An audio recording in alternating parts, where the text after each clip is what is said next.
Assalamualaikum warahmatullahi wabarakatuh. Alhamdulillahi rabbil alamin. Wa bihi nasta'inu ala umurid dunya waddin. Asyhadu an la ilaha illallah wa asyhadu anna Muhammadan abduhu wa rasuluh. Allahumma salli ala sayyidina Muhammad wa ala alihi wa sahbihi ajmain. Amma ba'd. Ibu, bapak, saudara-saudara sekalian, pemirsa dimanapun Anda berada, yang insya Allah dimuliakan dan dirahmati oleh Allah Subhanahu wa Ta'ala. Di dalam bulan suci Ramadan, tentu ada orang yang beruntung, namun ada juga orang yang merugi di bulan suci Ramadan ini. Bahkan Nabi menginformasikan mereka tidak mendapatkan apa-apa kecuali lapar dan dahaga. Misalnya dia puasa dari terbit fajar sampai terbenamnya matahari, dia tidak mendapatkan apa-apa kecuali lapar dan dahaga. Maka di bulan suci Ramadan ini kita dilatih untuk menghindarkan dari hal-hal yang sia-sia ini. Yang mana itu? Satu, itu mereka yang tidak mendirikan sholat.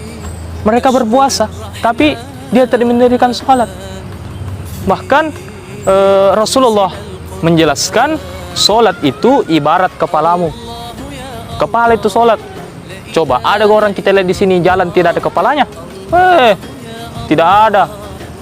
Tidak bisa orang hidup kalau tidak ada kepalanya. Maka dari itu sholat itu ibaratkan kepala. Diibaratkan Nabi sebagai kepala, fungsi kepala. Ada orang dipotong tangannya masih bisa hidup. Kakinya dipotong masih bisa hidup. Tapi dipotong kepalanya, tidak bisa hidup. Maka dari itu sholat itu ibaratkan kepala. Maka di bulan suci Ramadan ini, ya, di luar yang lalu sebelum bulan suci Ramadan mungkin kita masih bolong-bolong sholat tak, mungkin masih lalai sholat tak. Nah, mungkin di bulan suci Ramadan ini kita latihan untuk apa? Meningkatkan lagi sholat kita. Mungkin selama ini kita hanya sholat di rumah. Nah, tingkatkan lagi dengan cara apa? Datang ke masjid untuk melaksanakan sholat berjamaah 5 waktu. Oleh itu sholat berjamaah di masjid. Dan sholat ini luar biasa. Ketika Allah memerintahkan puasa, ayat saja turun. Ketika Allah memerintahkan syahadat, ayat saja turunkan. Ketika Allah memerintahkan ibadah haji, ayat saja turunkan. Tapi begitu, ketika Allah memerintahkan ibadah sholat, Nabi Muhammad SAW dijemput oleh 3 malaikat, dipimpin oleh Jibril, menghadap kepada Allah. Ini perintah penting, tidak boleh di SMS. Ya. Bahkan Rasulullah menjelaskan batas antara kekafiran dan keislamanmu itu dilihat daripada sholatmu. Jika kita tidak melaksanakan sholat, bisa jadi kita kafir di hadapan Allah Subhanahu wa Ta'ala. Dan sholat ini, ya, bahwasanya sholat ini as-salatu miftahul khair, as-salatu miftahul jannah, as-salatu imanuddin. Sholat ini kunci kebaikan, sholat ini kunci surga, sholat ini tiang agama.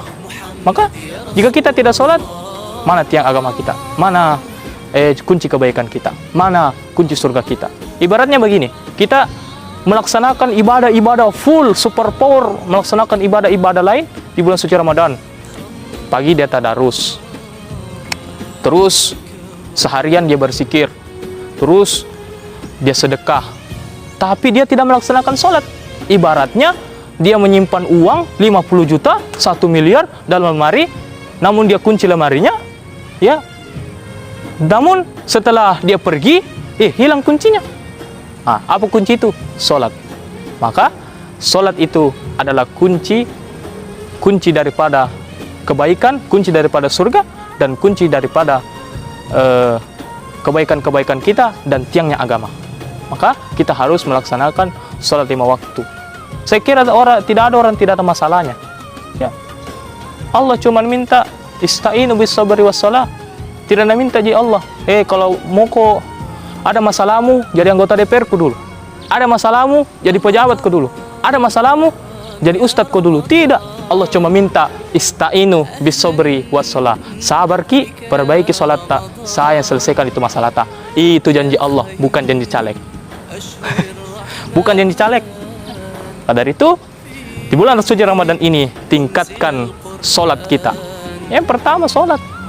Yang kedua apa? Yaitu maksiat di bulan suci Ramadan. Walaupun di bulan suci Ramadan ini ada setan yang dibelenggu, itu tergantung diri kita masing-masing. Ya, tergantung diri kita masing-masing.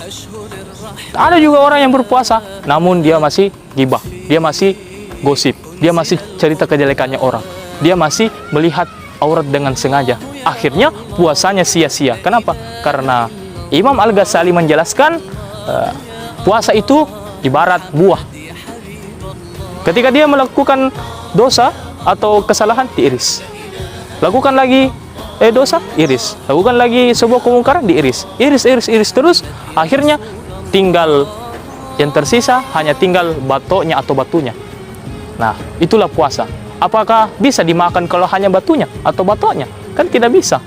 Maka itu sia-sia amalan-amalannya, sia-sia sedekahnya, sia-sia apanya. Tapi kalau dia masih menceritakan kejelekan orang dan masih maksiat, demi Allah, sia-sia apa-apa yang semua lakukan. Maka dari itu, nih ibu-ibu biasanya ini cerita kejelekan orang di bulan suci Ramadan. Maka ibu-ibu yang baik ketika ada orang yang menceritakan tentang kejelekan orang, apa dia mengatakan, na'udzubillahi min zalik. Kita berlindung kepada Allah dari kejahatan dari keburukan seperti itu. Belum tentu kita lebih baik daripada dia. Maka dari itu, semoga Allah memberikan hidayah kepada kita untuk melaksanakan ibadah puasa sesempurna-purnanya puasa. Dan lebih penting yaitu sanggup dan bisa melaksanakan sholat 5 waktu di bulan suci Ramadan. Semoga Allah mengampuni dosa kita semua, dan semoga Allah menghindari kita dari perbuatan keji dan mungkar. Demikian, kurang dan lebihnya mohon dimaafkan. Nun wal kalam yaskurun billahi fi sabil haq. Summa assalamualaikum warahmatullahi wabarakatuh.